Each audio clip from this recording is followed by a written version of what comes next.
Si Chubby, oh. Good morning! Ang foggy ngayon. Ang daming snow. Kakatakot maglakad. Ang dulas. Nagagala kami ngayon ni Chubbs. Or every morning, ganito yung ginagawa namin kay Chubbs. Umiihi siya, oh. Sa snow. Hindi niya alam kung anong posisyon pag-ihi ang gagawin niya, oh. Yan, every morning, bago kami pumasok sa work or sa school sila Sean and Shay, nilalabas nila si Chubbs. Ngayon, it's my turn para ilabas si Chubby Lou. Ayan siya. Good morning! Tara kain. Sinong puyat? Oh my God, alam niyo sa puyat ko, napa-rice tuloy ako. Kasi si Shamey, natira pa siya kahapon ito. Inulam ulit namin yung nilaga kahapon. Ang dami kong niluto. 3 kilong ano yun oxtail. Tapos, yan. May natira pa si Shay kahapon. Sayang naman, diba? Ayoko nga nagtatapon ng pagkain. So, kahit ayoko kumain ng rice sa breakfast, ayan, napa-rice tuloy ako kaysa sa itapon ko yung isang ganito. Puyat na puyat ako. Nag-alarm ako ng 10:20 sana. Tapos babangon ako ng 10:30 para may 10 minutes ako para magmuni-muni pagkatapos ng alarm.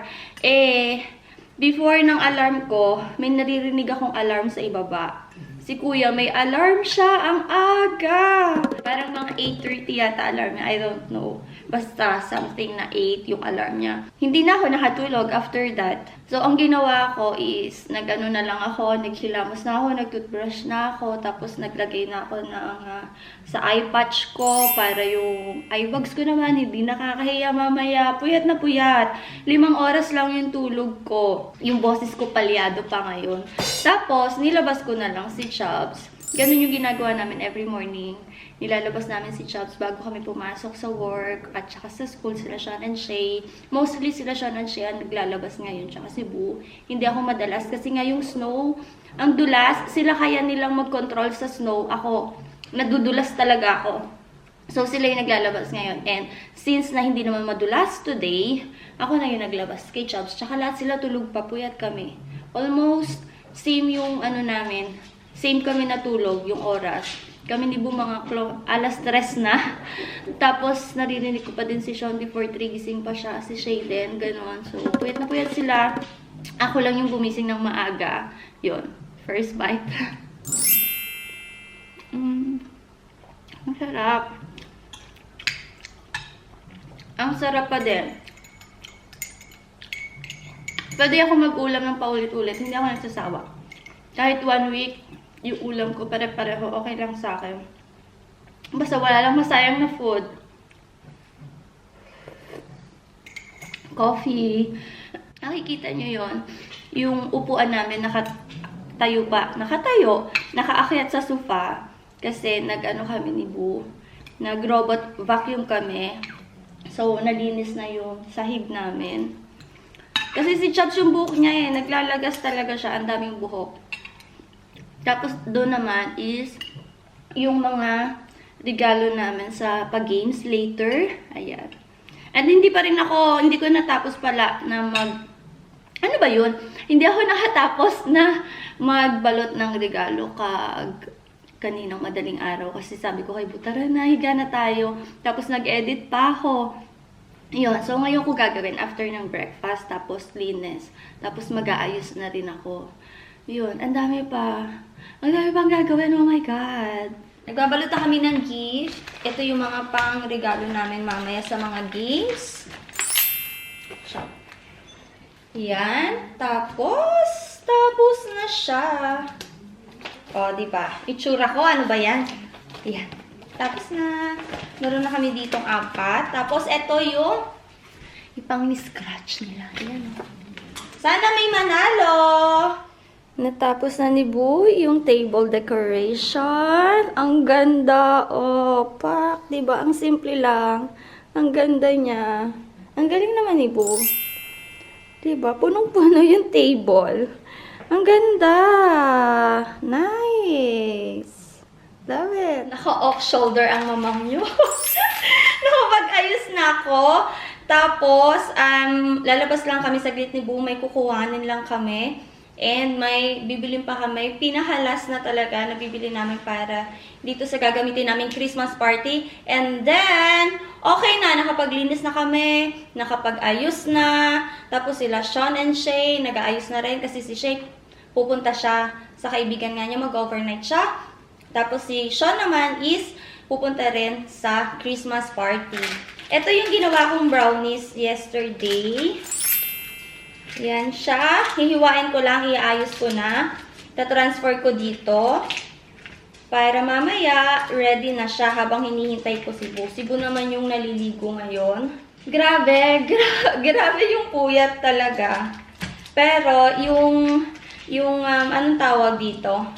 Yung energy ko parang ang taas pa rin hanggang ngayon kahit puyat na puyat. And kahit hindi na matakpan ng makeup, yung eye bags ko, andito na naman sa akin si Chubbs. Naririnig niyo ba yung lakad niya? Pero ang taas pa rin ng energy ko. Bakit kaya ganon? Magko-coffee na lang talaga ako na magko-coffee. Baka mamaya ako yung unang makatulog sa Christmas party namin. Ayan. Ayan na nga. Hindi na nga nagpantay ang hiwa ko ng brownies. Ang liit nitong side na to. Tapos ito palaki ng palaki. Ayan. Iayos lang natin dyan. Tapos gawin natin yung gelatin mamaya. Yung nasira to. Pang free taste na lang to ni Shay.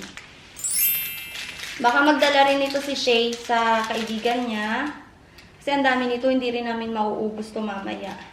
Kung nandito lang sana kayo, edi sana kayo na yung taga-ubos ng food ng ginagawa ko, di ba? Ayan, nahati-hati ko na siya. Hati-hati talaga, no? Tapos lagyan lang natin sa ibabaw para maganda siyang tignan. Si Shay dito sa gilid, kumakain na siya. Shay, pakita ka, babe. Kumakain na siya ng brownies. O, naka-ready na siya. Naka-jersey pa eh. So, gawa na yung brownies ko. Ito siya.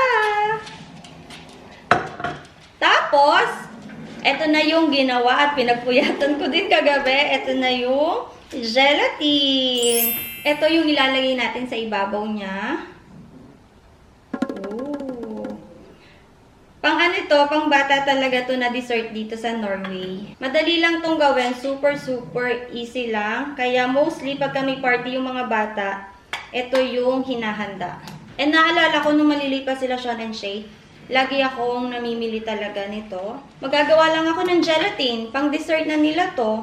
Ayan, natapos na. Ang ganda ng color niya. Tapos, lagyan lang natin siya sa ibabaw na blueberries. Ayan. Para may konting design. Simpleng dessert lang pero ang ganda niyang tignan. Tapos, meron din ako ditong raspberry. Lagay lang natin siya dyan sa gilid. Parang panakota style na rin tong design na to. Tapos, syempre, tignan natin.